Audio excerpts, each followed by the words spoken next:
Assalamualaikum warahmatullahi wabarakatuh. Selamat datang di channel YouTube resmi RDI Official. Ini adalah channel resmi milik RDI. Silahkan untuk menyimak dan dipahami. Jangan lupa like, komen, dan subscribe-nya. Wassalam. Ridho terhadap takdir Allah. Selamat siang Bapak Ibu.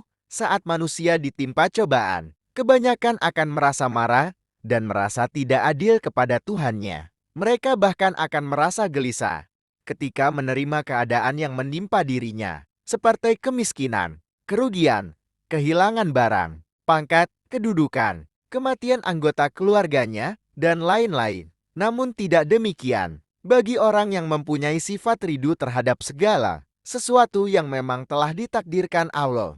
Bahkan mereka akan merasa gembira, sehingga dapat terhindar dari penyakit hati, seperti iri hati dan dengki terhadap orang lain, ataupun suuzan terhadap Allah. Kata ridho berasal dari bahasa Arab, radhiya yang artinya senang hati atau rela. Ridho menurut syariat adalah menerima dengan senang hati atas segala sesuatu yang diberikan, baik berupa hukum maupun ketentuan-ketentuan yang telah ditetapkannya. Dengan kata lain, ridho adalah tidak menentang hukum dan ketentuan Allah. Dalam sebuah hadis qudsi disebutkan, barang siapa yang tidak ridho dengan qada ketetapan dan qadar atau takdirku, hendaklah ia mencari Tuhan selain aku.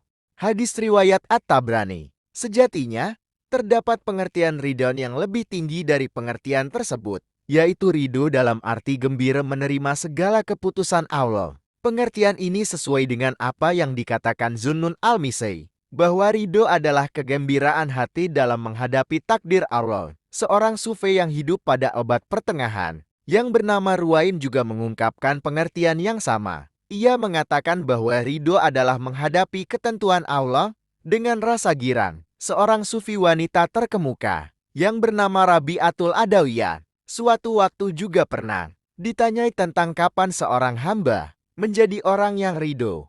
Kemudian Rabi'ah menjawab, bila kegembiraannya di waktu ditimpa bencana sama dengan kegembiraannya dikala mendapat kurnia. Ensiklopedi Islam Jilid 4, halaman 170.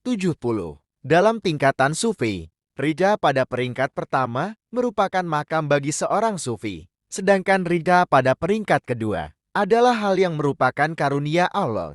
Ridho mencerminkan puncak ketenangan jiwa seseorang. Pendirian orang yang telah mencapai makom ridho tidak akan terguncang oleh apapun yang dihadapinya, karena baginya segala yang terjadi di alam ini tidak lain adalah kekuasaan Allah, sebagai iradat kehendak Allah yang mutlak. Semua yang terjadi itu harus diterima oleh manusia dengan rasa tenang dan gembira, karena itu adalah pilihan Allah, yang berarti pilihan yang terbaik. Dalam sejumlah makom yang dijalani seorang sufi, makom ridho lebih tinggi daripada MAQM sabar, karena dalam pengertian sabar masih terkandung pengakuan adanya sesuatu yang menimbulkan penderitaan. Sedangkan bagi orang yang telah berada pada makom ridho, ia tidak lagi membedakan antara apa yang disebut nikmat. Semua itu diterimanya dengan rasa senang, karena semuanya adalah ketentuan Allah. Tumbuhnya ridho di dalam hati didahului oleh tumbuhnya mahabbat atau cinta. Kecintaan kepada Allah menyebabkan hati ridho kepadanya. Imam Al-Ghazali membuat perumpamaan mengenai tumbuhnya ridho dari rasa cinta bahwa laksana seseorang yang sedang dimabuk asmara. Suatu ketika orang yang dimabuk asmara itu sedang asyik memikirkan buah hatinya, dan saat itu tidak akan tampak orang lain selain buah hati yang sangat dirindukannya tersebut. Meskipun seseorang memanggilnya, ia tidak akan mendengarnya karena hatinya telah terpaut sepenuhnya kepada kekasihnya itu.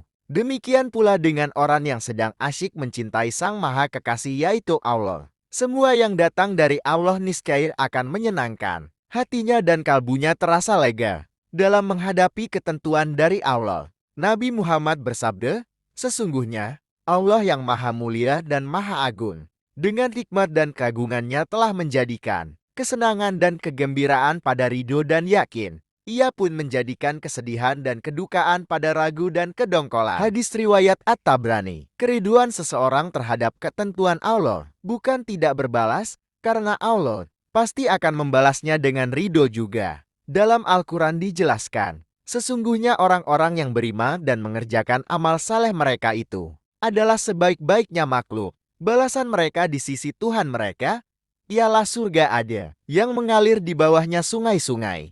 Mereka kekal di dalamnya selama-lamanya. Al-Quran Al-Bayyinah 98:7.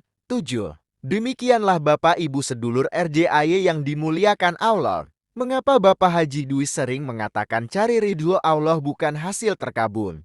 Karena apapun hasilnya nanti Allah yang akan menyempurnakannya. Jika kita ridho akan ketentuan kodo dan kodarnya Allah, maka Allah akan ridho kepada kita. Jadi tetaplah semangat dan konsisten dalam mencari ridhonya Allah. Wassalam. Admin RDAY. Terima kasih telah menyimak video dari kami. Niscaya dan pasti semua hajat-hajat Bapak Ibu Allah ijabah Allah kabulkan. Sampai ketemu di video-video kami yang lainnya. Wassalam. RDAY tandang embek, doa anak yatim